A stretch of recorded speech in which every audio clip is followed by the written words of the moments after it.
আমার ইকরার শেষ মুখটা আপনারা আমাকে দেখতে দেন নাই। আমার ইকরার শেষ মুখটা ইকরার পরিবার আমাকে দেখতে দেয়নি।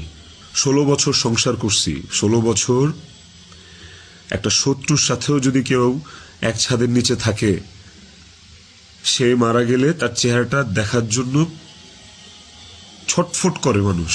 আর আমার বউ ছিল, আমি ভালোবাসা তার বিয়ে করছি, ওই মানুষটা মারা গেছে, তার শেষবারের মতো তার চেহারাটা আমি দেখবো না?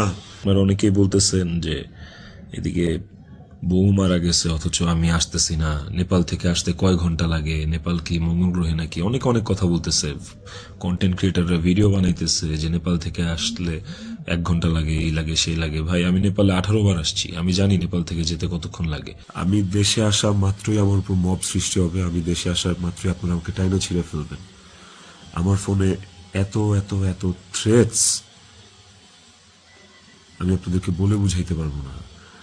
আমার কাছে এমন ইনফরমেশন আসছে যে এয়ারপোর্টের বাইরে লোক রেডি করা আছে, আমি যাওয়া মাত্রই they will gonna hit me, they will gonna kill me. দীর্ঘদিন একসাথে কাজ করার কারণে, একসাথে স্ক্রিন শেয়ার করার কারণে আমাদের ইন্ডাস্ট্রিতে একটা আর্টিস্টের সাথে একটা আর্টিস্টের ভালো বন্ধুত্ব, ভালো বন্ডিং হইতেই পারে। তিথির সাথেও আমার খুবই ভালো একটা বন্ডিং ক্রিয়েট হয়েছিল এবং একটা নির্ভরশীলতার জায়গা আমাদের মধ্যে ছিল। তার মানে এই না যে আমি ইকরাকে ডিভোর্স দিয়ে তিথিকে বিয়ে করব, এই কথা না আমি কোনোদিন ইকরাকে বলছি, না তিথি কোনোদিন আমাকে এই কথা বলছে। সো এইটাকে এত জাস্টিফাই আপনারা করতে পারেন। সুন্দর একটা নির্ভরযোগ্যতার জায়গা তৈরি হওয়ার পেছনে যে কারণটা, সেটা হচ্ছে যে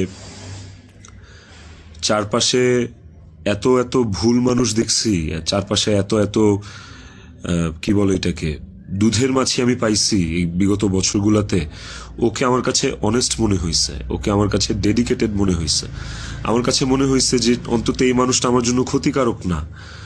তো যখন আপনি আপনার সারাউন্ডিংসে এরকম একটা মানুষ পাবেন যে মানুষটা আপনার জন্য ক্ষতিকারক না, ডেডিকেটেড এবং যার সাথে আপনার মেন্টালিটি ম্যাচ করে, ওই মানুষটা সাথে আপনার ভালো বন্ডিং হওয়াটা খুব স্বাভাবিক। শুধু আমার না, আর অনেকের এরকম হয়।